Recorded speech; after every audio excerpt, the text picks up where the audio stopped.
Inside each game is a universe, but what is the spark that ignites the player's interest? When you step into a new reality as the player, you aren't just looking at a screen, you walk through a portal into a space defined by its own geography, its lore, mind numbing politics, and even its local cuisine. It is the difference between a static backdrop and a living second space where you truly feel alive. Today, we're breaking down the essential elements from environmental physics to social ecosystems, the kind that add the color to a game's world. First, and my most favorite bit, geography. Why are the mountains in the oceans shaped like the way they are? Is there a geological reason behind it? Perhaps a world changing event explained in the game's lore? Maybe a terraforming war that occurred on a massive scale? Who knows? If your game contains the magic words open world, said open world has to feel alive, no corner cutting. The game's map does not have to feel unnecessarily massive, it should just feel enough, which is why so many older games with smaller worlds they fared better because their maps were enough. Though a game's world may not be really big, to bring a game world to life, it has to feel interactive. A lot of the buildings or areas should be accessible and feel unique. They do not always have to have an event going on or a vendor present there, but they can just, be there for no reason. Each vendor has to possess a personality of their own. That also goes for all the NPCs present. Better yet, your decisions and the story progression should impact how the others respond to the player character. In this way, the NPCs or non player characters are every bit important as a world's topology or its cuisine, etc. They are out and about during the day and they close shop during the night, with other shady individuals taking their place. Either way, the NPCs should be doing something like eating or discussing the latest rumor. Hey. Now for the next bit, which is also my favorite. A game's cuisine and its crafting mechanics can reveal a lot about its world. Cyberpunk 2077 has its own tofu pizzas, synth slop, and inedible slop that us organic humans can never even think of eating, let alone digesting. Genshin Impact has a different type of cuisine for each and every region. This is by far a staple of many RPG games now. Red Dead Redemption 2 has more in-depth to its cooking and crafting, which is why many of my friends say it's not just their game of the year, it's the game of the generation. Hey. Now on to an other interesting element, the politics. Why is Inazuma so uptight like you can't take a duke without the shogun taking an interest? Why does everyone in Nod Cry look like a thief? Why is Night City a place where hopes and dreams are tossed into the wood chipper?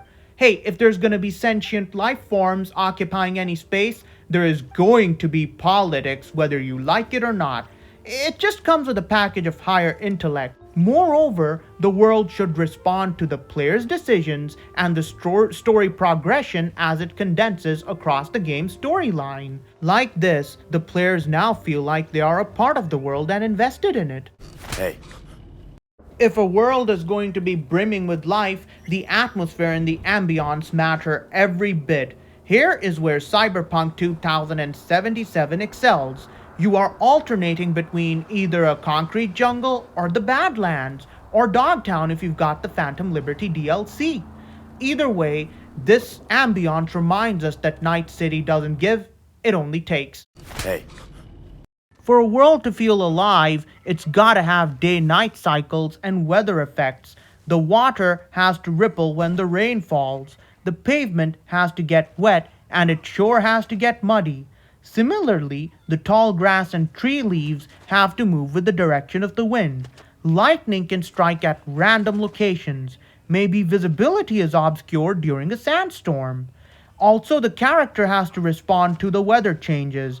In Red Dead Redemption 2, fighting and rolling in the mud for too long will ruin your threads, and it will deplete your hygiene. Similarly, rainfall in Genshin Impact affects all the characters with the water effect. Staying in the cold for too long in Genshin Impact will start to hurt your character, and even in Red Dead Redemption 2 if you're not wearing the right kind of clothes. Being in the hot weather also does the same thing. These things, which we easily overlook, all add to the game's ambiance passively. Hey. To build upon this further, each and every world inside a video game might have its own religion, politics, and especially its own lingo. Cyberpunk 2077 does a perfect job at this, and it's so convincing to a point even I unironically use a lot of the terms IRL from this game. It's a lot better than the slang we have in this world, so you can't blame me. Now, time for some music. Hey.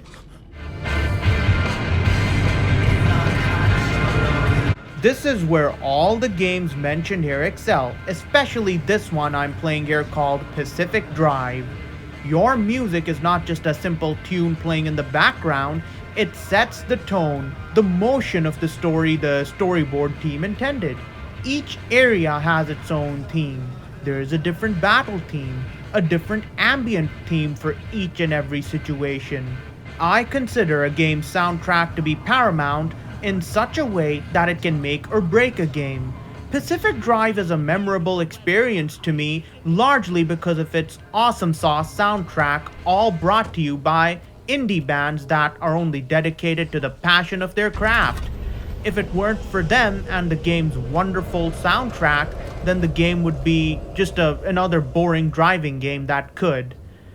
I made an entire video emphasizing that your soundtrack can just simply make or break a game, and it was one of my earlier videos.